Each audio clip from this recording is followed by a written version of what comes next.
La arquitectura romana es un elemento y un símbolo de lo que podríamos decir esta necesidad de marcar y de legitimar el poder del imperio. Roma era una, dice por ahí que Roma era una ciudad de barro y que pasó a brillar con el oro y el travertino y el mármol. Un elemento típico de la arquitectura romana va a ser justamente esta obsesión, podríamos decir, por la curva, ¿no? El arco. Este arco que salta por el medio de los ríos y permite construir puentes y de alguna manera vincula este poderío frente a la naturaleza, ¿no? Es decir, el poder del imperio, el poder del Estado, el poder del hombre, del romano, frente a la naturaleza. Y entonces lo que hace es nivela un paisaje, permite que pasen las tropas, pero también a partir de estos arcos puede construir acueductos,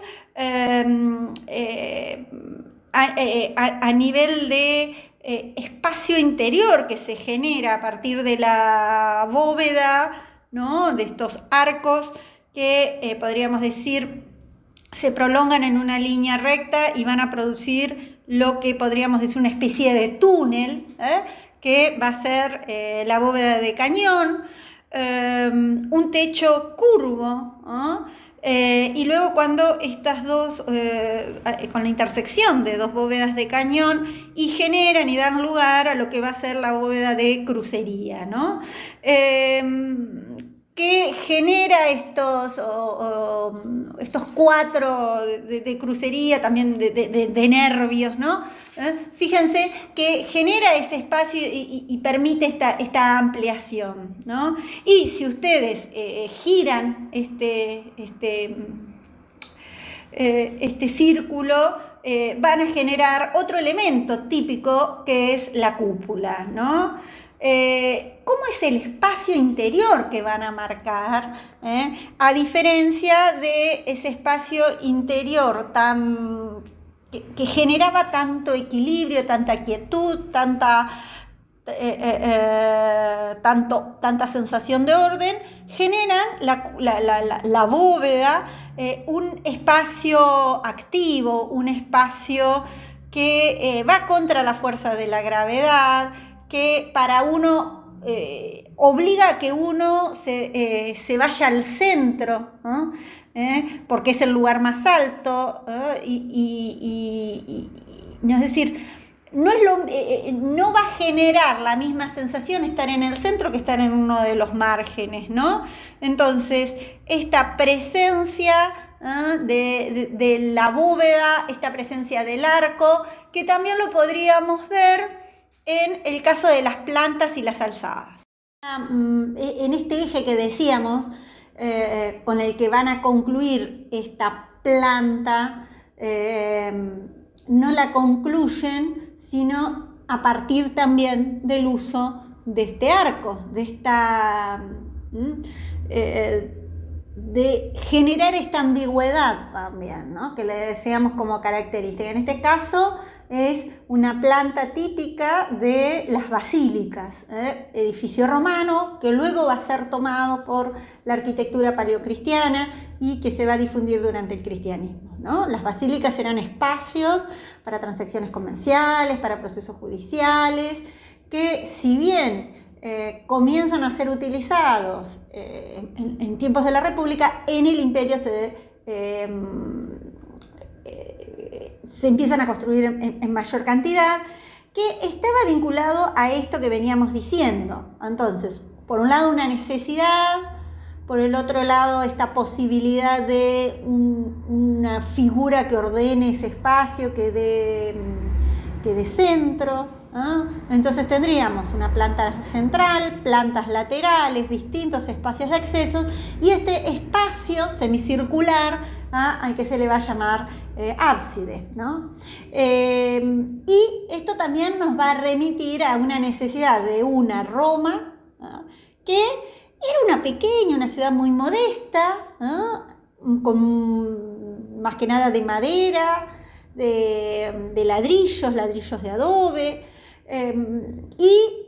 que cuando iba a invadir y conquistaba territorios observaba las grandes ciudades, piensen en los restos de las ciudades griegas, en las mismas ciudades griegas que habían sido fruto de las colonias griegas, en las ciudades de lo que había sido ese imperio helenístico, ¿no? Entonces, esa riqueza generaba como una tensión ahí, y a partir de ello aparece esta necesidad de que los programas arquitectónicos sean programas como parte de las políticas del Estado, parte de estas políticas de expansión del Imperio Romano, ¿no? Es decir, no es menor la construcción. Incluso, por ejemplo, el mismo Estado va a tener el monopolio del mármol,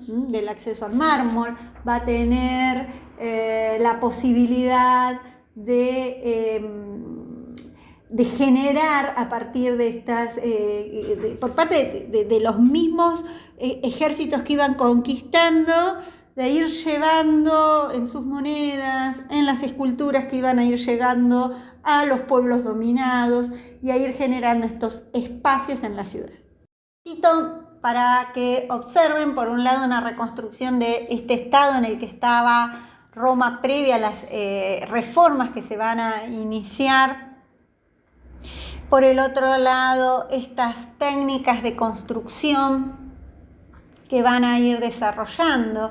Fíjense el uso de la grúa, fíjense el uso de estas grandes tenazas para poder elevar estas grandes sillares, o sea, estos bloques tan grandes de piedra, que después le van a quedar, se les hacía unas pequeñas agujeritos en donde la tenaza quedaba, es decir, lo sostenía, y a partir de este sistema de grúas se elevaba y se ubicaba en estas construcciones, ¿no?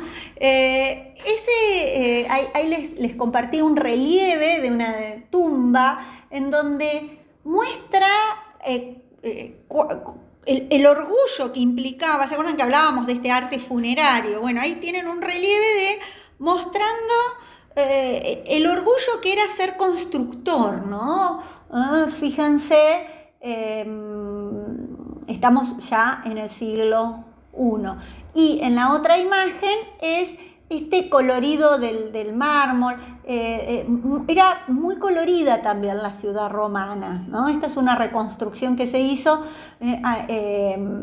Es un templo todavía etrusco, pero que va a ser un antecedente también para ir pensando posteriormente.